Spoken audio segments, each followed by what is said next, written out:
भूतिया हैंडपंप।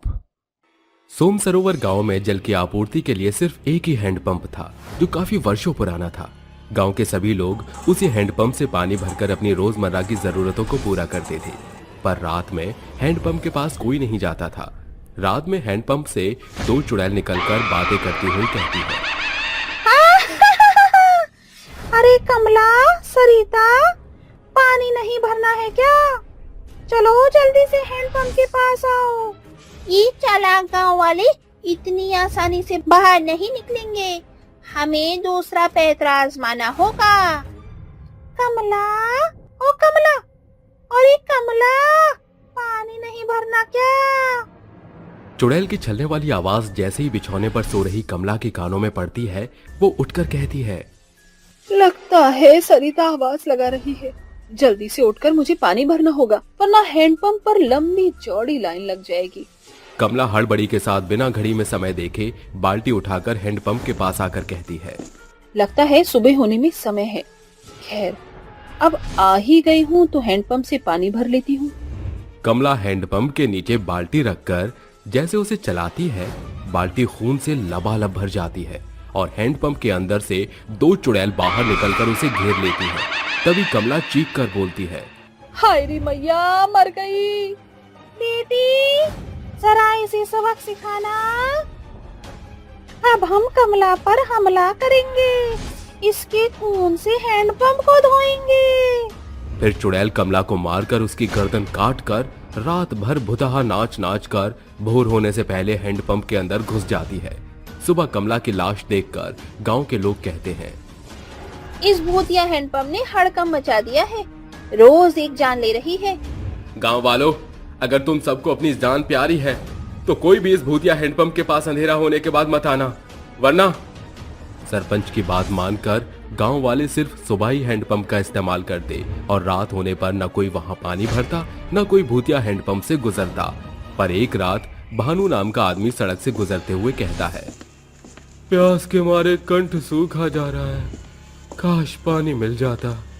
फिर भानु की नजर उस सन्नाटे भरे हैंडपंप पर आ रुकती है जो एकदम सुनसान वीरान पड़ा था, जिसे देखकर वो कहता है, घर पहुंचने के लिए मुझे लंबा सफर तय करना है, क्यों ना मैं इसी हैंडपंप से अपनी प्यास बुझा लूं। हैंडपंप में जैसे ही पानी पीने को वो झुकता है, भूतिया हैंडपंप से आवाज आती है, हम बाहर आए क्या? ये आवाज कैसी है? दोनों चुड़ैल भूतिया हैंडपंप से बाहर निकलकर कहती है, तुम्हें प्यास लगी थी ना, मैं तुम्हारे लिए हैंडपंप चला देती हूँ। इस हैंडपंप का जल एकदम शीतल और मीठा है। ये पेयजल पीकर तुम अपना मन तरोताजा कर लो। दो सिर वाली भयानक चुड़ैल को देखकर भानु डरकर हैंडपंप के पास ही पसर जाता है और दूसरी चुड़ैल कहती है, लगता है प्यास के मारे इसका सर चकरा रहा है। चुड़ैल अपनी काली शक्ति से एक जादुई लोटा प्रकट करके हैंडपंप से निकल रहे खून भरकर उसे देकर कहती है, लो, इसे पीकर अपना गला गीला कर लो। खून? ये नहीं, ये पानी नहीं है तो खून है। बेटी, तुमने कहावत नहीं सुनी, पानी रे पानी तेरा रंग कैसा, जिसमें मिला दो उस जैसा। इसमें बाकी मरे हुए इंसानों का खून मिला है, इसीलिए रंग बदल गया। दोनों चुड़ैल भानु का सिर काटकर भूतिया हैंडपंप के पास फेंक देती है और हैंडपंप के अंदर घुस जाती हैं। अगली सुबह फिर से एक लाश देखकर सभी जन थरथराते हुए कहते हैं, सरपंच जी, ये तो कोई राहगीर लगता है। लगता है ये राहगीर अपनी प्यास बुझाने के लिए रात इस भूतिया हैंडपंप के पास आया था और भूतिया हैंडपंप ने इसकी खून से ही अपनी प्यास बुझा ली। हमारे पास इस भूतिया हैंडपंप का कोई समाधान नहीं। सबकी भलाई इसी में है कि हम सभी बस अपनी जान की परवाह करें। कुछ वक्त बाद गांव में एक नव विवाहित जोड़ा रहने आता है और सरपंच उनसे कहता है, इस गांव का एक नियम है, अंधेरा होने के बाद कोई भी उस हैंडपंप के पास नहीं जाता, इसलिए तुम दोनों भी ये गलती मत करना, क्योंकि ये मशवरा नहीं बल्कि चेतावनी है। सरपंच की बात सुनकर सीमा कहती है, शैलेश, ऐसा भी क्या है उस हैंडपंप में जो सरपंच जी बोलते समय भी इतना कपकपा रहे थे? अब उन्होंने मना किया है तो कोई खास वजह होगी, या तो वो अपनी सरपंचगिरी का धौंस झाड़ने के लिए ऐसा बोलकर गया होगा। सूर्यास्त होने के साथ गांव में रात का अंधेरा छा जाता है। तभी भूतिया हैंडपंप जोर जोर से आवाज निकालते हुए चलने लगता है और शैलेश कहता है, इतनी रात में जोर जोर से हैंडपंप चलाकर कौन पानी भर रहा है? शैलेश जैसे ही हैंडपंप के पास आता है, दोनों चुड़ैल हैंडपंप से बाहर आकर निकल कर कहती हैं, तो तुम अपनी मौत की बुलाहट सुनकर आ ही गया। तो सरपंच जी का खौफ, तुम चुड़ैल हो इसलिए वो हमें यहाँ रात में आने से मना कर रहे थे। हाँ, ये भूतिया हैंडपंप है जिस पर हमारा कब्जा है। सीमा बचाओ। शैलेश की चीख सुनकर सीमा जाग कर कहती है, ये तो शैलेश की पुकार है। सीमा दौड़कर जैसे ही हैंडपंप के पास आती है तो वो दोनों चुड़ैल उसके पति को जकड़कर खड़ी होती है और वो कहती है, रुक जाओ, मेरे पति को मत मारो, हमने तुम्हारा क्या बिगाड़ा है? हमने भी तो किसी का कुछ नहीं बिगाड़ा था, फिर भी हम मारे गए। अब ये भी मरेगा और तो भी। रुको, अगर तुम मेरे पति की जान बख्शती हो तो मैं तुम दोनों की मदद करूंगी। सोम सरोवर गांव में सुधा और निर्जला नाम की माँ बेटी रहती थी, जो गांव के हैंडपंप का मीठा पानी डिब्बे में भरकर वो गांव गांव में बेचा करती और अपना पेट पालती थी। एक दिन निर्जला कहती है, माँ, हमारे हैंडपंप के मीठे पानी के कारण अच्छी कमाई हो रही है ना? तो क्यों ना हम इस हैंडपंप के पानी को बिस्लेरी बोतलों में भरकर स्टेशन के यात्रियों और ट्रेनों में बेचें। आज हमें कुछ कारखानों में भी इस हैंडपंप के पानी की सप्लाई करनी है। उन्हें ये मीठा पानी बहुत पसंद आया है, वो हमें अच्छी कीमत देने को तैयार हैं। दोनों माँ बेटी बड़े बड़े बोतल खरीद कर हैंडपंप से पानी भरकर उसकी बिक्री किया करती। उनकी मेहनत काफी रंग लाई और धीरे धीरे वो बेहद रईस हो गई, जिसे देखकर गांव वाले और सरपंच उनसे जलकर कहने लगे, यह हैंडपंप गांव की जरूरत के लिए लगा हुआ है, तुम्हारी कमाई के जरिए के लिए नहीं है। पूरे गांव के बराबर पानी तो ये माँ बेटी ही भर लेती हैं। पर सरिता चाची, इससे धरती का पानी घट तो नहीं जाता? आज से तुम दोनों माँ बेटी इस हैंडपंप के पास नजर में मत आना, वरना अंजाम बुरा होगा। अब खारा पानी पीकर जिंदा रहो। इस हैंडपंप के मीठे पानी की बिक्री करके बहुत नोट बटोर दिए तुमने। सरपंच की बातों को दोनों नजरअंदाज करके रात में हैंडपंप से पानी भरने लगती हैं। हैंडपंप की चलने की आवाज से सभी वहां इकट्ठा हो जाते हैं और बौखलाया सरपंच उन्हें खूब खरी खोटी सुनाता है। उसके सिर पर खून सवार हो जाता है और फिर वो उन्हें बेरहमी से मारकर हैंडपंप के नीचे गाड़ देता है। सरपंच के साथ गांव के लोग भी उसके अपराध में शामिल हो गए और उन्होंने आवाज उठाने की जगह उसके साथ मिलकर हमारी लाश को यहीं दफन कर दिया। हमें इंसाफ नहीं मिला, तब से हम इस हैंडपंप पर कब्जा करके लोगों को मार रहे हैं। मैं तुम्हें यकीन दिलाती हूँ कि मैं तुम दोनों को इंसाफ दिलाऊंगी, पर उसके लिए तुम्हें इसी वक्त ये हैंडपंप छोड़कर जाना होगा। अगले दिन सीमा सरपंच के खिलाफ पुलिस चौकी में एफआईआर दर्ज करवाकर छानबीन करवाती है, जहां हैंडपंप के नीचे 2 लाश मिलती हैं। अदालत सरपंच के ऊपर कड़ी कार्रवाई के बाद सरपंच को ताउम्र कैद की सजा सुनाती है और दोनों चुड़ैल की आत्मा हैंडपंप से हमेशा के लिए मुक्त हो जाती है और फिर से सोम सरोवर गांव बेखौफ होकर हैंडपंप से पानी भरने लगते हैं। बारिश में गरीब माँ का दुख। पति की आकस्मिक मौत के बाद लतिका अकेले ही मेहनत मजदूरी करके 11 साल के आयुष और 13 साल की सलोनी को पढ़ा लिखा रही थी। पिछले 2 दिनों पहले ही उसके 2 घर जहां पर वो काम करती थी अचानक छूट गए, जिससे परेशान लतिका मन में कहती है, इस घड़ी मेरे पास कोई काम नहीं है, इसीलिए मुझे हर एक पैसा सोच समझ कर खर्च करने होंगे, क्योंकि मानसून का महीना शुरू होने वाला है। लतिका अपने दोनों बच्चों को झटपट से स्कूल की वर्दी पहनाकर जैसे ही घर की दहलीज पर निकलती है, उसी पल बरसात की बौछार शुरू हो जाती है, पूरे गांव को घेर लेती है, जिसे देख लतिका दीवार पर टंगे छाते को सलोनी को देती है। सलोनी गुस्से से भड़कते हुए कहती है, तो अब आप ये चाहती हैं कि मैं ये फटा पुराना छाता लेकर स्कूल जाऊं, ताकि स्कूल के सारे बच्चे मेरी गरीबी पर हंसे और ताने कसे? बिटिया, आज भर के लिए इस छाते से काम चला लो। हाँ, जल्दी दूजा छाता खरीद लाऊंगी। तू तो जानती है ना कि अभी तेरी माँ घर में बंधी हुई है। आपका ये दुखड़ा तो खत्म होने का नाम ही नहीं लेता है। न जाने हम भाई बहन इस गरीब घर में पैदा ही क्यों हैं। सलोनी बरसात की भड़ास अपने दुखियारी माँ पर उतारते हुए छाते को जमीन पर पटक देती है, जिसके बाद लतिका उसके भीतर कपड़ा जोड़कर कहती है, सलोनी, मैंने इस छाते को ना काम चलाऊ बना दिया है। मैं आज ही शाम को तुम दोनों भाई बहन के लिए नया छाता ले आऊंगी। अभी इसी से सर ढाँप कर काम चला लो। वो भाई बहन अपनी माँ की सूरत को अनदेखा करके स्कूल चले जाते हैं। फिर लतिका रो कर कहती है, न जाने मेरे ये बच्चे अपने माँ के दुख को कब समझना शुरू करेंगे। आखिर क्यों इन्हें मेरी ममता दिखाई नहीं पड़ती। लतिका खुद तो घनघोर गरीबी झेलती, मगर अपने बच्चों की ख्वाहिशों को पूरा करने में भरसक कोशिश को अंजाम देने में पीछे नहीं हटती थी। वो सांझ को बरसात में भीगती भागती अपने दोनों बच्चों के खातिर छाता खरीद लाती है। बस अभी यही बचे खुचे पैसे रह गए हैं जिससे दाना पानी चलाना होगा। कुछ देरी के बाद उसके दोनों बच्चे स्कूल से घर लौट कर आते हैं। लतिका खुशी मन से कहती है, सलोनी, आयुष, देखो तुम्हारी माँ आज तुम दोनों के खातिर छाता लेकर आई हैं। दोनों बच्चे लतिका की ओर फीका सा मुंह बनाकर ताकते हुए कहते हैं, छाता ही है, अब क्या इसके खातिर भी आपका बखान करें? हम जिस स्कूल में पढ़ते हैं वहाँ बड़े बड़े अमीरों के बच्चे पढ़ते हैं। उन सबके पास महंगे रेनकोट हैं और हमारे पास ये फुटपाथ से खरीदा हुआ छाता। इसे खरीदकर कोई भरी एहसान नहीं किया। हाँ नहीं तो। बच्चों के प्यार की भूखी गरीब माँ एक बार फिर अपने बच्चों को कड़वे लहजे में बात करता देख मानो जैसे लतिका के मन पर गहरी चोट पहुँचाती है, और वो एक बार फिर मन के भीतर बोलती है, काश बच्चों तुम ये समझ पाते कि तुम्हारी ये कड़वी बोली इस गरीब दुखियारी माँ के जिगर को बाढ़ के जैसे छलना करती है।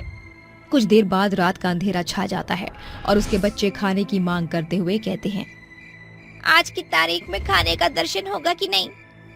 बस बच्चों, खाना तैयार होने को है। बरसात में भीगने के चलते सभी लकड़ियां सील गई हैं। बच्चों की भूख मिटाने के खातिर लतिका चूल्हे का धुआं झेलकर खाना पकाकर अपने बच्चों को परोसते हुए कहती है, ये लो बच्चों, गर्मा गर्म खाना। दोनों बच्चे अपना खाना चट कर जाते हैं, मगर घर में बचे हुए सीमित भंडारण के चलते लतिका भूखे ही रह जाती है। जब तक मेरा कहीं काम नहीं लग जाता, ये दाना पानी बच्चों का पेट भरने के खातिर बचाना होगा। बरसाती प्रचंड बेरोजगारी से जूझ रही लतिका एक वक्त का राशन बचाने के खातिर अपनी भूख मारकर अपने बच्चों का पेट भरने का ख्याल करती है। आधी रात जैसे ही वो सोने की खातिर बिछौना लगाती है, तभी मूसलाधार बरसात के चलते उसके घर की छत टपकने लगती है। अरे भोर सवेरे से ये बरसात रुकने का नाम ही नहीं ले रही। अगर एक भी बूंद मेरे बच्चों के माथे पर गिरी तो उनकी आंख खुल जाएगी। ममता से भरी माँ बरसात की कहर को पूरी रात झेलकर छत से टपक रहे पानी को बर्तन में भरती है, जिसे उसके बच्चे तो चैन की नींद सोते हैं, मगर पूरी रात उस गरीब माँ की आंखों की नींद उड़ी हुई थी। कुछ ही सप्ताह के साथ मानसून की समाप्ति हो जाती है, जिसके साथ लतिका की मौसमी बेरोजगारी भी समाप्त हो जाती है। वो दोबारा से लोगों के घरों का जूठन धोकर अपने बच्चे की पढ़ाई को जारी रखती है। देखते ही देखते 5 बरस बीत जाते हैं, जिसके साथ आयुष और सलोनी को स्कूल भी खत्म हो जाता है और उन्हें कॉलेज में दाखिला मिल जाता है।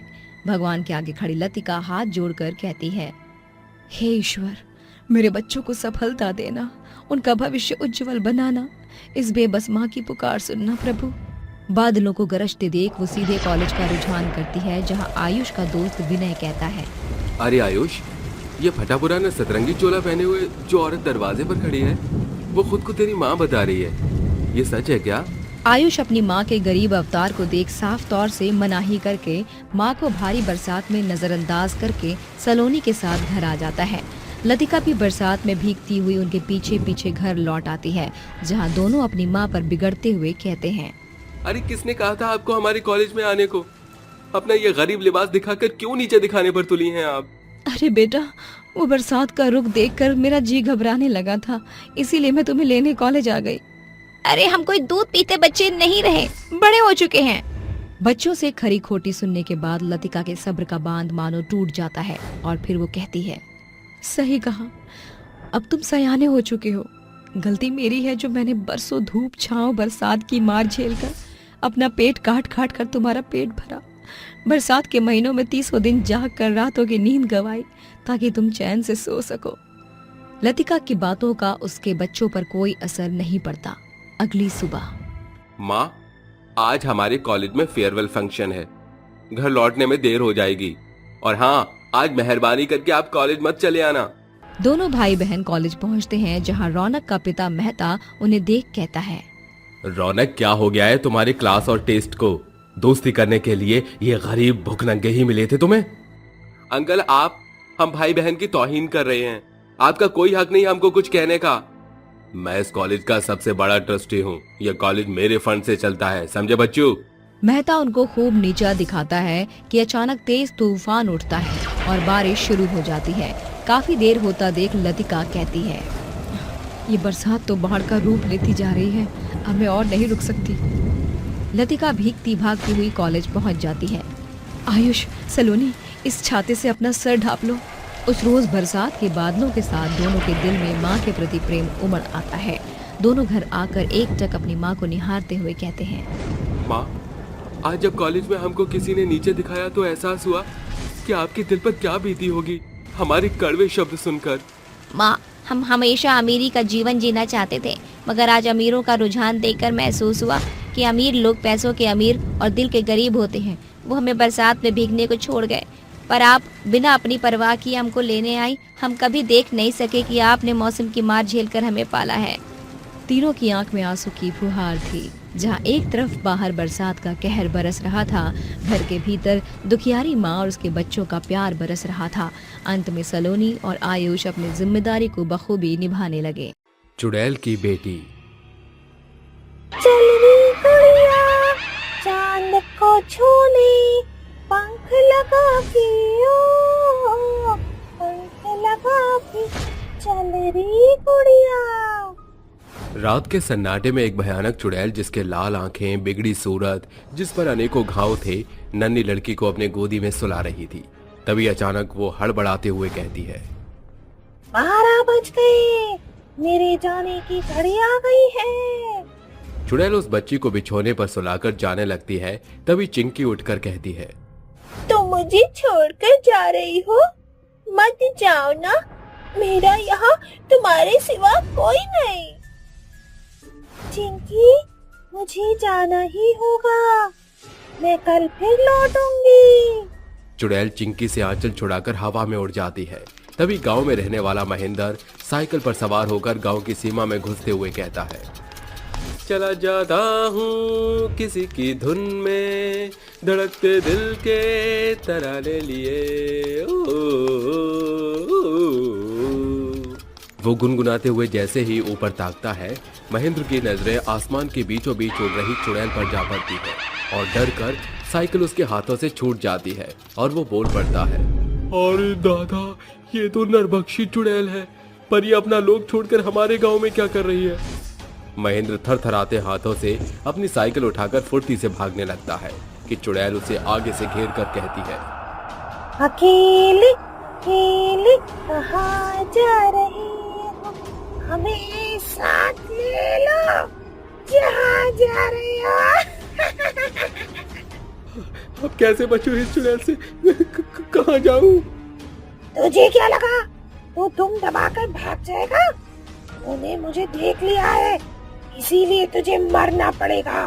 फिर चुड़ैल उसको अपनी आंखों की आग से उसे जला देती है और वापस चिंकी के पास आकर कहती है, तुम अब तक जाग रही हो चिंकी?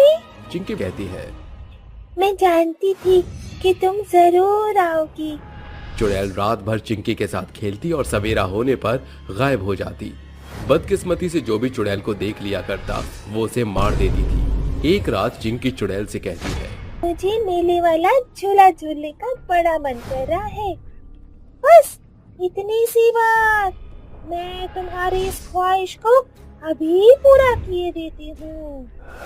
चुड़ैल चिंकी को पीठ पर सवार करके उसे आसमान की खूब सैर कराती है और पूछती है, तो बताओ चिंकी, कैसा लगा तुम्हें ये झूला? बहुत अच्छा, इतना मजा तो मुझे दशहरे के मेले में भी झूला झूलकर नहीं आया जितना कि रात के इस खुले आसमान में आ रहा है। दोनों हंसी के ठहाके लगाने लगती हैं कि आधी रात में उठी सावरी खिड़की से बाहर झांक कर कहती है, आहा, खिड़की से आ रही ठंडी हवा कितना सुकून दे रही है। अरे ये कौन सा विशाल पक्षी पंख फैलाकर घूम रहा है। सावरी आंखें मीचकर बाहर देखकर लड़खड़ाती जुबान से कहती है, हे भगवान, ये तो चुड़ैल है और उसकी पीठ पर ये चिंकी सवार है। यानी कि यही चुड़ैल गांव में मौत की होली खेल रही है। सावरी डरकर खिड़की बंद कर देती है और सवेरा होते ही सरपंच के पास आकर कहती है, नमस्ते सरपंच जी। कहो सावरी, क्या खबर लाई हो? माई बाप, मुझे उस कातिल का पता चल गया है जो बेरहमी से गांव के लोगों का खून बहा रहा है। कौन है वो नमक हराम? हम उसकी हलक से जान निकाल देंगे। वो एक भयानक चुड़ैल है और उसके साथ निर्मला की बेटी चिंकी भी शामिल है। सभी को जाकर खबर दे दो कि आज शाम पंचों की सभा है। सांझ में सभी लोग सभा में उपस्थित होते हैं और निर्मला कहती है, क्या बात है सरपंच जी, आपने हम सभी को यहाँ अचानक से इकट्ठा क्यों किया है? भोली बनने की कोशिश मत करो निर्मला, तुम्हारी बित्ती भर की दिखने वाली बेटी गांव वालों की कातिल है। सरपंच जी, यही उस चुड़ैल को अपने इशारों पर नचा रही है। पक्का ये कोई काला जादू या तंत्र मंत्र जानती है। चाहे कुछ भी हो जाए, मैं उस चुड़ैल का सच इनके सामने नहीं आने दे सकती। ये बित्ती भर की ततैया इतनी आसानी से नहीं खोलेगी अपना मुंह। बांध दो इसको। सरपंच के इशारे पर गांव वाले मिलकर चिंकी पर बहुत अत्याचार करते हैं और उसे पेड़ से बांधकर उसे बहुत सताते हैं कि अचानक तूफान का बवंडर गांव को चारों तरफ से ढक देता है और सुनहरी शाम की बेला काली रात में बदल जाती है और देखते ही देखते निर्मला एक भयानक चुड़ैल में बदल कर कहती है, माँ, आप अपने असली रूप में क्यों आई? गांव वाले आपको नहीं छोड़ेंगे। छोड़ूंगी तो इन्हें अब मैं नहीं। तुम लोगों ने मेरी बेटी को सताया, अब देखो कि ये चुड़ैल माँ क्या करती है। निर्मला, चुड़ैल में कैसे बदल गई? तुम तो जिंदा हो ना? मुझे मरे हुए तो 1 महीना गुजर चुका है। निर्मला की दुधमुही बेटी मात्र 6 महीने की थी जब उसके पिता का स्वर्गवास हो गया और तमाम जिम्मेदारियां विधवा निर्मला के कंधों पर आ गई। सरकार की तरफ से उसको विधवा पेंशन मिली, जिसे जोड़ बटोर कर उसने एक गाय खरीद ली और दूध बेचकर जीवन यापन करने लगी। पर यह बात उसके घर के बगल में रहने वाले देवर देवरानी को रास नहीं आई और वो जलकर कहने लगे, देख रहे हो कैसे तरक्की कर रही है ये। तरक्की की नजर लगते देर नहीं लगती भाग्यवान। चलो इसको भी भैया श्री के पास पहुंचा देते हैं। एक रोज जब निर्मला दूध देने सरपंच के घर जा रही थी, तभी दोनों उसके सिर पर पीछे से गंभीर वार करके उसे गांव से दूर एक पहाड़ पर लाकर कहते हैं, रस्सी जल गई पर बल नहीं गया। वक्त जाया मत करो जी, इसे भी जल्दी से वहीं पहुंचा दीजिए जहां इसके भोले भाले पति को पहुंचाया था। क्या इसका मतलब मेरे पति की मौत दुर्घटना नहीं बल्कि तुम्हारी सोची समझी साजिश थी? हाँ, मैं भिखारी होता जा रहा था और भैया राजा ये मुझसे देखा नहीं गया, इसीलिए मैंने उनको पार घाट लगा दिया और आज तुम्हारी बारी है। दोनों बेरहमी से उसको पहाड़ी की चोटी से नीचे धक्का दे देते हैं और वो मरकर एक चुड़ैल बनकर उसी रात वापस लौटती है कि अचानक खूंटे से बंधी गाय उसे चुड़ैल को देखकर तेज तेज गुहार लगाकर कहती है, चुप हो जा लाली, पता नहीं माँ कहाँ चली गई है। इतनी रात हो गई, माँ तुम कहाँ हो? चिंकी, मेरी बच्ची, देख मैं यहाँ तेरी आंखों के सामने खड़ी हूँ। चुड़ैल चिंकी को छूने की कोशिश करती है पर वो नाकाम रहती है और चुड़ैल आंसू बहाते हुए मंदिर की सीढ़ियों पर खड़ी होकर कहती है, माँ, तू तो जगत जननी है। इस बेबस माँ को शक्ति दे कि मैं अपने कातिलों से अपनी बेटी को बचा सकूं और अपना प्रतिशोध ले सकूं। अचानक तूफान तेज उठता है जिसके साथ आसमान से एक रोशनी उतरकर चुड़ैल के शरीर में समा जाती है और चुड़ैल चिंकी के पास आकर कहती है, चिंकी मेरी बच्ची। चुड़ैल, दूर हटो मुझसे, कौन हो तुम? चुड़ैल अपने इंसानी रूप में आ जाती है और चिंकी कहती है, माँ तू मुझे छोड़कर कहाँ चली गई थी? मैं मर चुकी हूँ चिंकी, तेरे सालिम चाचा चाची ने मुझे मार डाला। चुड़ैल उड़ती हुई कमला और राकेश के घर आकर हड़कंप मचाते हुए कहती है, आज मैं तुम्हारे हलक से प्राण निकाल दूंगी। तुमने क्या सोचा था मुझसे बच जाओगे। कमला बचाओ, वरना ये चुड़ैल तो मुझे मार देगी। मेरी तो खुद ही कपकपी छूट रही है। चुड़ैल उन्हें मारकर अपना बदला हासिल कर लेती है और अपनी बेटी के साथ दिन के समय इंसान और रात में चुड़ैल बनकर रहने लगती है। तुम्हारा बदला पूरा हो चुका है, फिर तुम इस गांव से आखिर क्यों जुड़ी हो? ये तुम्हारी दुनिया नहीं है, तुम्हें जाना होगा। मैं यहाँ से चली जाऊंगी, पर मेरी भोली बेटी की देखभाल तुम्हें करनी होगी। हम तुम्हें यकीन दिलाते हैं कि चिंकी का अच्छे से ख्याल रखेंगे और मिलकर इसकी जिम्मेदारी उठाएंगे। अलविदा कुड़िया, तुम्हारी माँ की जाने का वक्त आ गया है। इस तरह चुड़ैल अपनी अनाथ बेटी का भार गांव पर छोड़कर मुक्त हो जाती है और जब कभी चिंकी को माँ की कमी महसूस होती तो चुड़ैल उसे दिखाई दिया करती। ओम चामुंडा हीम क्लीम भद्रकाली भूतासुर नमः स्वाहा। आओ महासुर आओ और इनकी बलि स्वीकारो। ये आपकी देन है जो मुझ पर इतनी कृपा है। आओ महासुर आओ। चुड़ैल के इतना कहते ही उसके इष्ट महासुर प्रकट होते हैं और कहते हैं, आखिर तुम जो चाहती थी वो वरदान देने का समय आ गया है। जाओ और जाकर इंसानों पर राज करो। महासुर के ऐसा कहते ही उसके हाथ में से शक्ति निकलती है जो उस चुड़ैल पर जाती है। तभी वो कहती है, शुक्रिया महासुर, आज आपने मेरी अधूरी इच्छा को पूरा कर दिया। अब मैं किसी को नहीं छोड़ूंगी। इन इंसानों की बलि के बाद मैं और भी शक्तिशाली मायावी चुड़ैल बन जाऊंगी। चुड़ैल अपनी शक्तियों को जागृत करती है, जिसके बाद उसकी आंखें लाल और बड़े बड़े नुकीले दांत निकलते हैं। यज्ञ में भस्म फेंकते ही उसके पीछे से 3 बड़े बड़े अजगर फन फैलाकर उसके पीछे खड़े हो जाते हैं। वहीं साथ में उसके दोनों तरफ भेड़िए खड़े हो जाते हैं, जिसके बाद उसका एक अलग ही रूप दिखता है और सामने 3 पेड़ पर 3 आदमी बंधे हुए होते हैं और हंसते हुए वो कहती है, अब तुम लोग मरने के लिए तैयार हो जाओ। हम कभी सोच भी नहीं सकते थे कि तुम हमारे साथ ऐसा करोगी। तुम डायन हो डायन, ऐसी मायावी चुड़ैल को तो मार ही देना चाहिए। अच्छा, पर तेरी मौत सामने खड़ी है, पहले तू ही मरेगा। अपनी आंखों से अपनी मौत का नजारा देख। ऐसा कहते ही चुड़ैल एक तलवार से उसे मार डालती है, जिसके बाद उसके शरीर के टुकड़े ही टुकड़े पड़े मिलते हैं। तभी वो दूसरे आदमी की तरफ बढ़ती है जो कहता है, मुझे छोड़ दो, बख्श दो मुझे, बहुत डर लग रहा है मुझे। अच्छा, मत डरो मुझसे, क्योंकि हौले हौले हो जाएगा प्यार यारा, हौले हौले हो जाएगा प्यार। वाह, मुझे तो आज तक मेरी बीवी ने भी नहीं बोला और इसको देखो, चुड़ैल इजहार कर रही है। प्यार? नहीं नहीं नहीं नहीं नहीं नहीं नहीं नहीं नहीं, मुझे मुझे मुझे तुमसे कोई प्यार नहीं करना। भगवान के लिए छोड़ दो मुझे, जाने दो। मैं कौन सा तुझे प्यार करूंगी? तुझे मारने के लिए बहला रही थी, अब मरने के लिए तैयार हो जा। ये कहकर चुड़ैल उन दोनों आदमियों को बड़ी बेरहमी के साथ मार देती है। मैं आ रही हूँ, गांव को तबाह करने के लिए आ रही हूँ, क्योंकि अब मैं और भी ताकतवर हो चुकी हूँ। आखिर ये मायावी चुड़ैल कौन थी और क्यों इन लोगों को इतनी बुरी मौत दे रही थी, जानने के लिए कहानी में आगे बढ़ते हैं। जनकपुर नाम के गांव में माया नाम की एक बहुत ही सुंदर स्त्री रहा करती थी, जिसकी अदाओं से गांव के सभी आदमी मोहित हुआ करते थे। ऐसे ही एक दिन माया कुएं से मटका भरकर ला रही थी। तभी 2 आदमी उसका पीछा करते हुए आते हैं और कहते हैं, ओहो, ये कम से अदाएं। अरे सुंदरी, जरा रुकिए तो, हमसे अपनी मदद करवा लो। हाँ, हम ये तुम्हारा मटका लेकर चलते हैं। क्यों अपनी नरम कोमल कलाइयों को तकलीफ दे रही हो? अच्छा, तो लो, तुम ही दोनों पकड़ लो।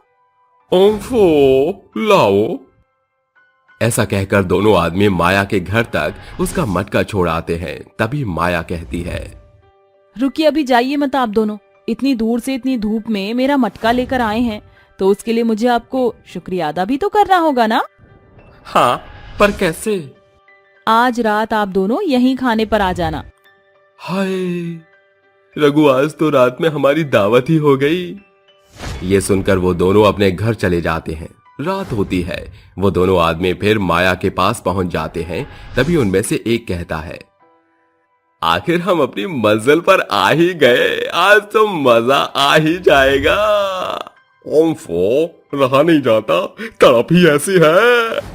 तभी वो माया के घर में जाते हैं, जहां वो उन्हें बेहोश करके आधी रात में दोनों को जंगलों के बीचों बीच ले जाती है, जहां यज्ञ और काली शक्तियों का जाल बिछा था।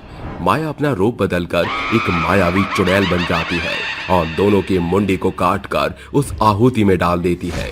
बचे हुए शरीर को भेड़िए और अजगर निगल जाते हैं।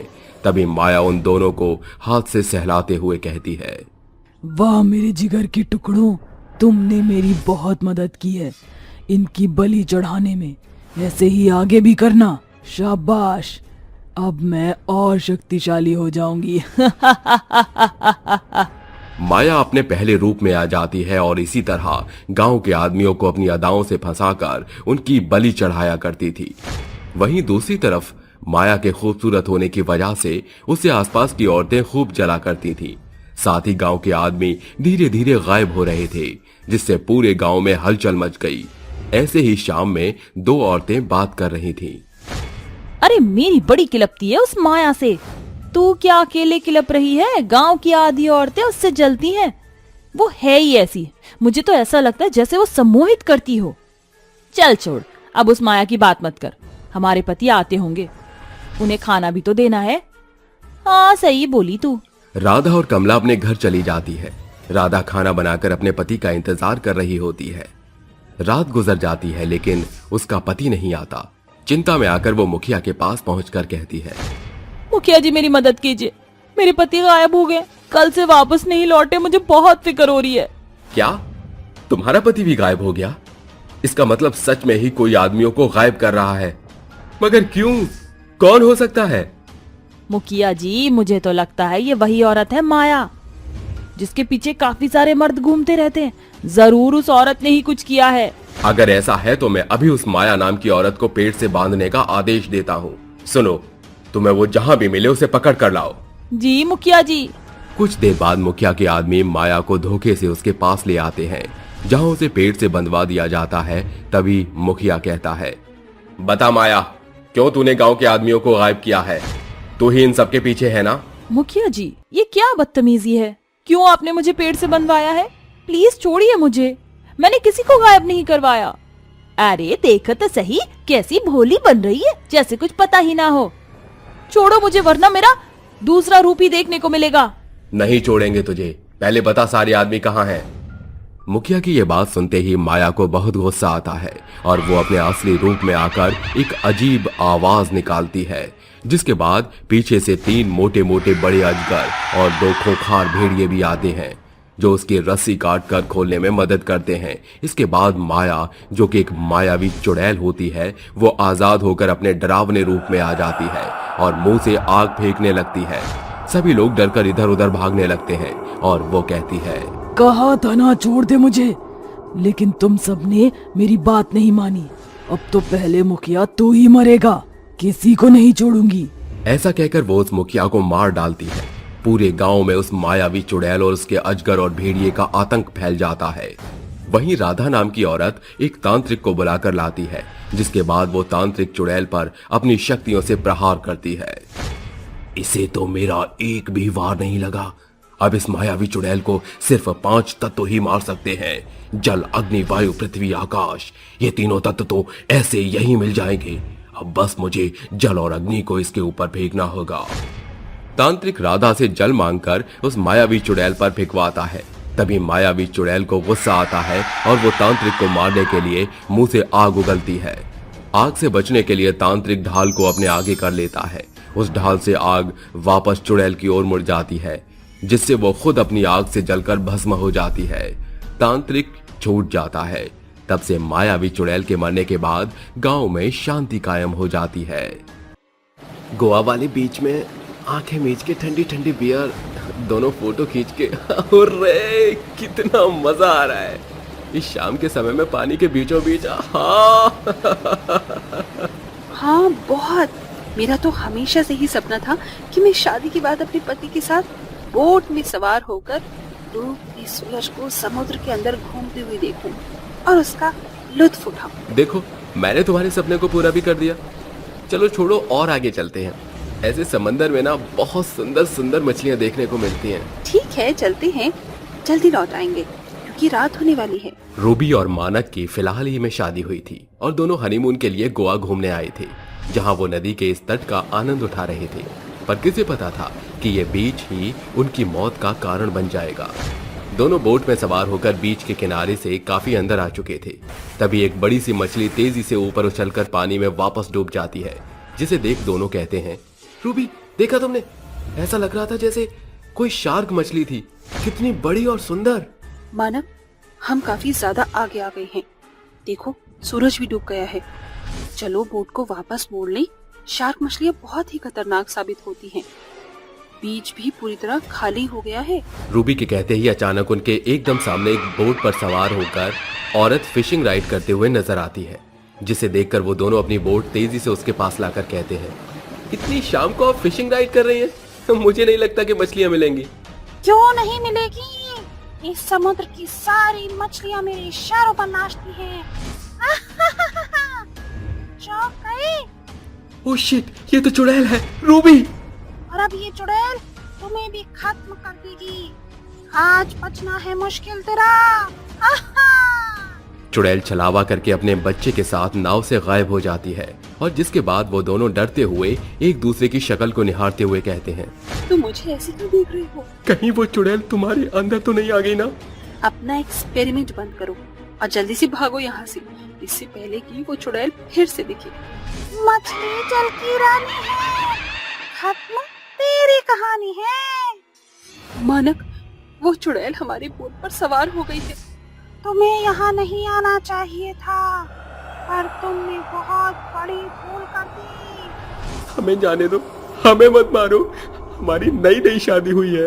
शादी तो बर्बादी है। बीवी के हाथों रोज हलाल होने से अच्छा मेरे हाथों से एक ही दिन में बलि चढ़ जा। ये बोलकर चुड़ैल उन दोनों को मौत के घाट उतार कर कहती है, अब मैं इनकी बोटियों को फिशिंग रॉड में फंसाकर मछलियाँ पकड़ूंगी। चुड़ैल मरे हुए इंसानों के टुकड़ों को फिश रॉड में फंसाकर पानी में डालते हुए कहती है, कांटा लगा, हाय लगा, खा जा। समंदर के अंदर तेरी भूख का शिकार भेज दिया। हरिया हरिया हरिया हा। ओ मेरी भूतिया मछली, जल्दी से अपने विशाल का रूप में पानी से बाहर आकर इन मुर्दों को खा ले। चुड़ैल की बात सुनकर पानी में रहने वाली एक बड़ी सी मछली, जिसकी आंखें एकदम लाल और दांत एकदम शार्क की तरह पैने और बड़े थे, बाहर आकर उन्हें खा जाती है। और ऐसे ही लगातार चुड़ैल समंदर के अंदर आने वाले हर इंसान को मारकर अपनी भूतिया मछली को खिला दिया करती। एक दिन फिर से एक सरदार नाव में बैठकर समुद्र के बीच आकर कहता है, ओए होए, कितना चंगा लग रही सी। पानी रे पानी, तेरा रंग कैसा? आवाज कितने आ रही है? ये गाना तेरी मौत का पैगाम है। नीचे पलट कर देख, 6 मीटर की पकड़ी वाले सरदार जी। हाय मेरे रब्बा, इता एक चुड़ैल सी, हुड़की करा चुड़ैल सी। मैं क्या किया थी, तुसी मैनू छड़ दे। ये टाइगर बिस्किट फाड़। तो मुझसे मजाक कर रहा है? जानता नहीं मैं चुड़ैल हूँ। ओ ना जी, मैनू जान दियो, मैनू ना मारो। मैं निकली और नाव लेके समंदर में एक शिकार आया और मरने को सरदार आया। चुड़ैल रहम नहीं करती, वो सिर्फ मारना जानती है। चुड़ैल उसको मारकर उसकी लाश को भूतिया मछली को खिला देती है और उस पर सवार होकर कहती है, मेरी भूतिया मछली, जो मजा हमें तेरी सवारी करने में आता है और कहाँ आएगा? चल, मुझे और मेरे बेटी को जरा सैर तो करा। ये सुनकर वो भूतिया मछली एक मछली के आकार की समुद्री जहाज में बदल जाती है और कई बरस तक समंदर में खूंखार चुड़ैल और भूतिया मछली मौत का खेल खेलती रहती है। एक दिन एक फैमिली भी उस समंदर की सैर करने के लिए आते हैं। तभी चुड़ैल छलावा करते हुए उनके सामने प्रकट होकर मदद की गुहार करते हुए कहती है, मेरी मदद करो, मेरा बेटा पूरी तरह से जख्मी हो गया है। डेज़ी, उसे हमारी जरूरत है, चलो उसकी मदद करते हैं। स्टॉप रॉबिन, औरत नहीं बल्कि एक एविल स्पिरिट है। तो तुमने मुझे पहचान ही लिया। अब तो तुम्हें जल्दी मरना पड़ेगा क्योंकि अब मेरा भेद खुल गया है। चुड़ैल डेजी को नाव से खींचकर पानी की भूतिया मछली के आगे फेंक देती है। तभी उसकी बेटी जॉर्जिया कहती है, mom, somebody help me। Georgia आगे मत जाओ, तुम्हें भी मारकर उस भूतिया मछली को खिला देगी। पर हमने इसका क्या बिगाड़ा है मॉम, जो ये ऐसा कर रही है? उस मासूम की आंखों से निकलने वाले आंसू चुड़ैल के दिल को पिघला देते हैं और चुड़ैल कहती है, उस दिन मेरा भी बच्चा ऐसे ही मेरे लिए छटपटा रहा था। फर्क बस इतना था कि पानी में मैं नहीं बल्कि वो था और मैं उसके लिए तड़प रही थी। क्या इस पानी में आपकी मौत हुई थी? ये लंबी कहानी है। आहाना अपने 5 साल के बेटे वीर के साथ गोवा के बागा बीच पर घूमने आई थी। तभी एक नाविक उन्हें रोककर कहता है, हाँ जी मैडम, क्या आपको भी समुद्र को करीब से देखने का शौक है? तो बैठ जाइए नाव में। माँ चलो ना, मुझे नाव में बैठकर इस नीले समंदर की सैर करनी है। अरे बेटा चलते हैं, भैया हमें समुद्र के अंदर लेकर चलिए, पर जरा संभल कर। चिंता मत कीजिए, वर्षों से इसी नाव में बैठकर हजारों लोगों को सैर कराया है। नाव में सवार होकर तेजी से आगे बढ़ते ही समुद्र की लहरें सुनामी का भयंकर रूप ले लेती हैं और नाव रोवर के नियंत्रण से बाहर हो जाती है, जिसे देख आहाना कहती है, क्या हुआ भैया, आप नाव को कंट्रोल क्यों नहीं कर पा रहे हैं? इतने सालों में प्रकृति का ऐसा कहर पहली बार देख रहा हूँ। मुझे माफ कर देना, पहले मुझे अपनी जान बचानी होगी। रोवर पानी में तैरना जानता था, वो बीच में कूदकर भाग जाता है। तभी एक शार्क मछली तेज लहरों के साथ ऊपर उठकर उसके बेटे के चिथड़े करके खा जाती है और आहाना पानी में कूद पड़ती है। मेरा बेटा। इसके बाद शार्क आहाना को भी अपना शिकार बना लेती है और वो मरकर चुड़ैल बन जाती है और अपने बेटे की आत्मा को पानी के अंदर से निकालकर नाव में सवार करके कहती है, जिस शार्क मछली के कारण हमारी जान गई, मैं उसे भी भूतिया मछली में बदल दूंगी, जो यहाँ आने वाले हर इंसान को खाएगी। फिर मैंने उस मछली को ढूंढकर मार दिया और उसे अपना गुलाम बना लिया और अब तुम भी मरोगे। डैड, अब हम क्या करेंगे? अब तो जीसस ही हमें प्रोटेक्ट करेंगे। We should pray right now. दोनों आंखें बंद करके बाइबल के होली वर्ड्स दोहराने लगते हैं कि समंदर के बीचों बीच अचानक से एक तेज रोशनी क्रॉस के आकार में बनकर चुड़ैल और उसकी भूतिया मछली पर जैसे ही रोशनी प्रकट करती है, वो ज्वालामुखी की तरह फूट जाते हैं और फिर समंदर उनके कब्जे से हमेशा के लिए रिहा हो जाता है। Thank you Jesus. Finally we are save.